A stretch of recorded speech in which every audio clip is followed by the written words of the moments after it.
Assalamualaikum warahmatullahi wabarakatuh.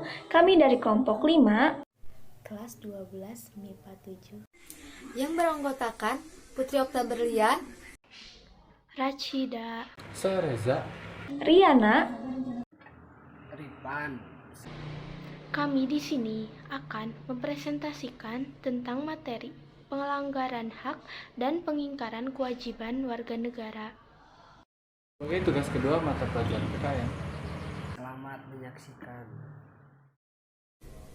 saya di sini akan mempresentasikan hakikat hak dan kewajiban warga negara. Pada dasarnya, hak merupakan semua hal yang harus kalian peroleh atau dapatkan. Hak dapat berbentuk kewenangan atau kewajiban untuk melakukan sesuatu. Hak yang diperoleh merupakan akibat dari dilaksanakannya kewajiban. Dengan kata lain, hak dapat diperoleh apabila kewajiban sudah dilakukan. Misalnya, seorang pegawai berhak mendapatkan upah apabila sudah melaksanakan tugas atau pekerjaan yang dibebankan kepadanya. Sedangkan kewajiban secara sederhana dapat diartikan sebagai segala sesuatu yang harus dilaksanakan dengan penuh tanggung jawab. Dengan demikian, kewajiban warga negara dapat diartikan sebagai tindakan atau perbuatan yang harus dilakukan oleh seorang warga negara sebagaimana dibentuk dalam perundang-undangan yang berlaku. Jadi, hakikat hak dan kewajiban warga negara merupakan dua hal yang saling berkaitan. Keduanya memiliki hubungan kausalitas atau hubungan sebab akibat. Seseorang mendapatkan haknya dikarenakan dipenuhinya kewajiban yang dimilikinya. Selain itu, hak dari kewajiban yang dipenuhi oleh orang lain. Misalnya, seorang pelajar mendapatkan ilmu pengetahuan pada mata pelajaran tertentu sebagai salah satu akibat dari dipenuhinya kewajiban oleh guru, yaitu melaksanakan kegiatan pembelajaran di kelas. Hak dan kewajiban warga negara juga tidak dapat dipisahkan, karena bagaimanapun dari kewajiban itulah muncul hak-hak dan sebaliknya. Akan tetapi, sering terjadi pertentangan karena hak dan kewajiban tidak seimbang. Misalnya, setiap warga negara memiliki hak dan kewajiban untuk mendapatkan penghidupan yang layak. Akan tetapi, pada kenyataannya banyak warga negara yang belum merasakan kesejahteraan dalam menjalani kehidupannya. Hal ini disebabkan oleh terjadinya ketidakseimbangan antara hak dan kewajiban. Jika keseimbangan itu tidak ada, maka akan terjadi kesenjangan sosial yang berkepanjangan. Materi 2 yaitu hak dan kewajiban warga negara dalam Pancasila. Ada beberapa sikap yang mengamalkan hak maupun kewajiban warga negara dalam sila pertama, yaitu beribadah kepada Tuhan Yang Maha Esa sesuai kepercayaannya masing-masing, saling menghormati agama, kepercayaan maupun kebebasan ibadah antar masyarakat, bekerja sama dengan masyarakat untuk membangun lingkungan yang rukun, tidak memaksakan kepercayaan maupun agama yang dianggap benar oleh orang lain. Dalam sila kedua yaitu mendapatkan keadilan di mata hukum, bersikap adil dan membela kebenaran, mengakui dan diakui sederajat sebagai sesama manusia, menjunjung tinggi kemanusiaan dan tenggang rasa. Sila ketiga yaitu sikap rela berkorban untuk bangsa, bergaul dengan sesama manusia, menempatkan kepentingan bangsa di atas kepentingan pribadi atau kelompok, menjunjung tinggi nilai persatuan sesuai dengan semboyan Bhinneka Tunggal Ika. Sila keempat yaitu berpendapat serta menghormati pendapat orang lain, tidak memaksakan pendapat pribadi, mengutamakan musyawarah untuk mendapatkan keputusan dalam kepentingan bersama, bertanggung jawab atas setiap keputusan musyawarah.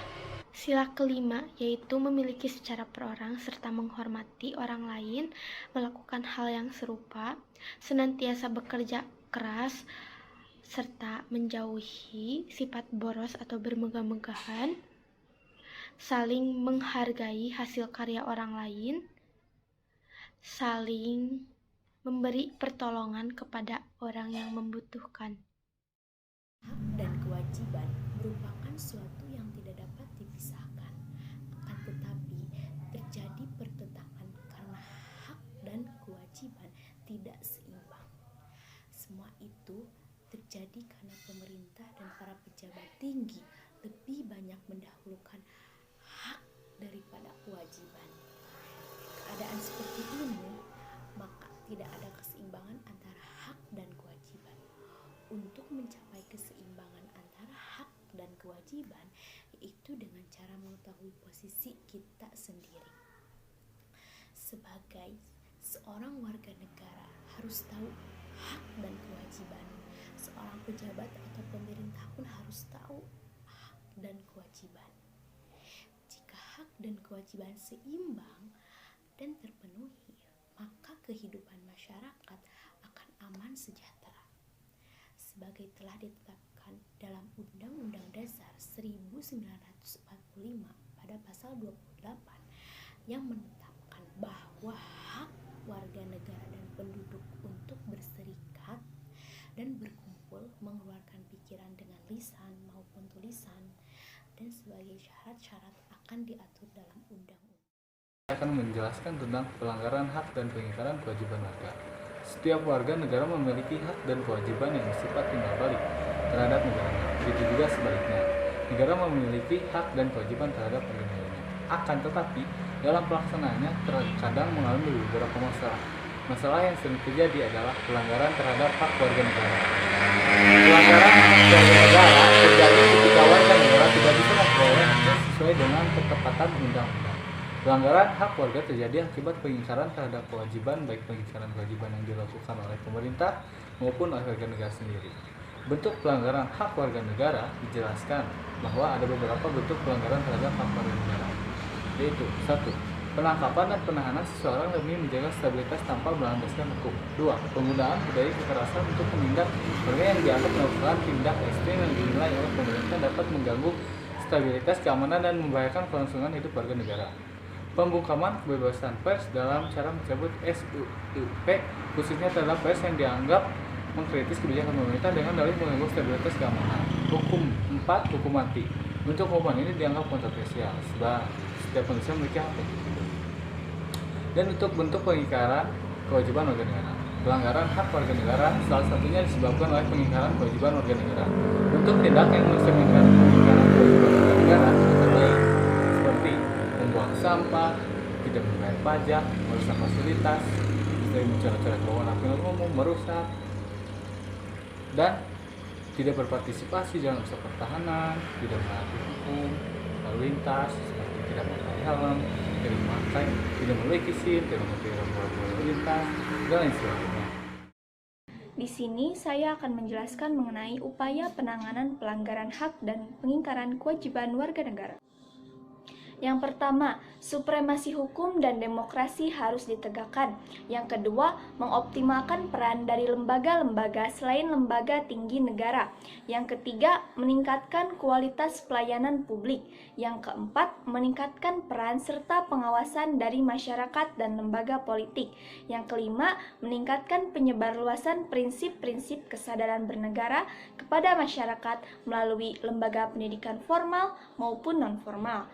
Yang keenam, meningkatkan profesionalisme lembaga keamanan dan pertahanan negara. Yang ketujuh, meningkatkan kerjasama yang harmonis antar kelompok atau golongan dalam masyarakat agar mampu saling bertoleransi. Kemudian, petugas yang berperan untuk mengamankan pelaku pelanggaran hak dan kewajiban warga negara. Yang pertama adalah kepolisian. Kepolisian bertugas untuk melakukan penanganan terhadap kasus-kasus yang berkaitan dengan pelanggaran hak warga negara untuk mendapatkan rasa aman. Contohnya yaitu perampokan, penganiayaan, atau dan lain sebagainya. Yang kedua yaitu Tentara Nasional Indonesia atau TNI, yaitu menangani kasus yang berkaitan dengan gerakan separatis ancaman keamanan dari luar maupun sebagainya. Yang ketiga, Komisi Pemberantasan Korupsi atau KPK. Komisi Pemberantasan Korupsi menangani kasus-kasus korupsi dan penyalahgunaan penggunaan keuangan negara. Yang keempat yaitu lembaga peradilan memiliki peranan untuk menjatuhkan vonis atas kasus pelanggaran hak dan pengingkaran kewajiban warga negara. Kemudian, partisipasi kita sebagai masyarakat dalam pencegahan dan penanganan pelanggaran hak dan pengingkaran kewajiban warga negara. Ada 2 poin. Yang pertama, kepada sesama warga negara, dan yang kedua, kepada pemerintah. Yang pertama, kepada sesama warga negara, yaitu senantiasa berusaha menjauhkan diri dari sikap egois atau mementingkan diri sendiri. Yang kedua, meningkatkan kesadaran diri sebagai warga negara yang mempunyai hak dan kewajiban. Yang ketiga, bersikap toleransi terhadap segala sesuatu perbedaan. Yang keempat, mematuhi dan menjalankan segala norma dan peraturan yang berlaku dalam kehidupan bermasyarakat. Yang kelima, mengembangkan sikap tenggang rasa kepada sesama manusia. Poin yang kedua, yaitu terhadap upaya pemerintah, yaitu bisa berupa dukungan kepada setiap program yang dilaksanakan oleh pemerintah sepanjang program tersebut dinilai positif.